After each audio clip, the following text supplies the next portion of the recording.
एक तो ग़ीबत कहते किसे आपने जिस तरह कुरान मजीद फ़ुरक़ान हमीद की रोशनी में बयान किया।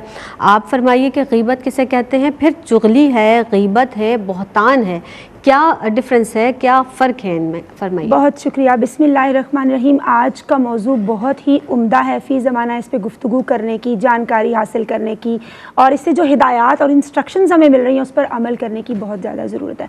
क्योंकि मैं समझती हूँ, बल्कि आपका भी शायद यही इस बात से इत्तेफाक होगा कि किसी इंसान को अजियत पहुँचाने का सबसे बदतरीन तरीका फ़ी ज़माना, जो बदतरीन तरीके, ग़ीबत उसमें सरे फ़हरिस्त नज़र आती है। डिफरेंस जान लेना बहुत ज़्यादा ज़रूरी है। ग़ीबत गायब से है, एब्सेंस, किसी की गैर मौजूदगी में उसके हवाले से, जैसे कि बाजी जान ने बहुत खूबी से वजाहत की कि किन किन उमूर में किसी भी हवाले से जो गुफ्तगू की जाए इस तरह से कि जब उसके सामने आप करें तो उसको नागवार महसूस हो, बुरा महसूस हो, उसी को तो ग़ीबत कहा जाता है।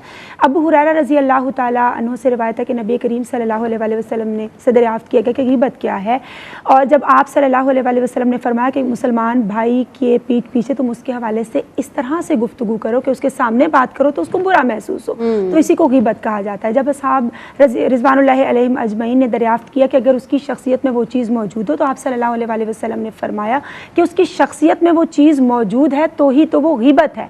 अगर ऐसी बात का तज़किरा पीठ पीछे किया जा रहा है, बैक बाइटिंग की जा रही है, बुरे अलक़ाब से उसको पुकारा जा रहा है, उसकी नकल उतारी जा रही है, उसकी कैरेक्टर असैसिनेशन की जा रही है और वक़ार को मजरूह किया जा रहा है, तो वो तो बहतान है ना, और वो इससे भी बड़ा गुनाह है।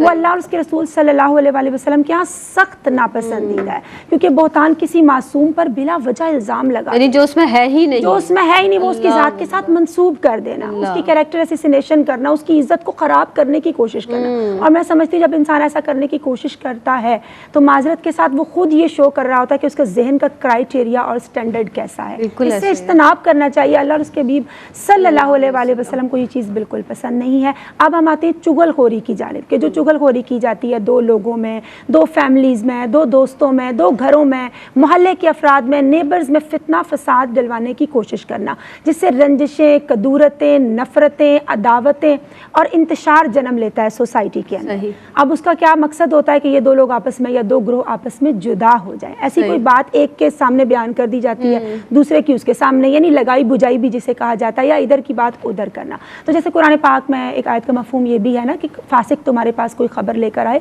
तो उसकी खूब तहकीक कर लिया। एज वी नो कि हदीस का मफहूम है, मुस्लिम की हदीस का मफहूम है कि चुगलखोर जन्नत में दाखिल नहीं होगा। फिर आप सल्लल्लाहु अलैहि वसल्लम की हदीस का मफहूम है, बुखारी की हदीस है कि आप सल्लल्लाहु अलैहि वसल्लम का एक मरतबा इब्ने अब्बास रज़ी अल्लाह तआला अन्हु रिवायत फरमाते हैं कि आपका गुज़र हुआ दो कबूर के पास से, कब्रों के पास से अज़ाब हो रहा था, और आप सल्लल्लाहु अलैहि वसल्लम ने फरमाया कि एक इसमें से वो है जो चुगलखोर है, जिसकी वजह से उसको अज़ाब का सामना करना पड़ रहा है। अब आप देखें बुखारी की हदीस है, उसमें क्या टाइटल है, जिसका मफहूम है कि ग़ीबत के जो अज़ाबात कब्र हैं उनका जिक्र किया जा रहा है, लेकिन नमीमा बयान किया गया। नमीमा चुगलखोरी को कहा जाता है। दोनों में कॉमन चीज़ क्या होती है कि इंसान दूसरों के अयूब का तस्करा करता रहता है। आप देखें ना कि कितनी दिल आज़ारी होती है, जैसे बाजी जान ने बयान किया कि जब किसी के सामने बातें आ जाती हैं तो कितनी उस शख्स को तकलीफ होती होगी। फिर किसी को क्या पता कि कौन अल्लाह ताला के कितना करीब है, उसकी नीयत क्या है, वो अल्लाह ताला के यहाँ कितना महबूब है, पता नहीं तकर्रुब की दौलत से कितना माला माल हो।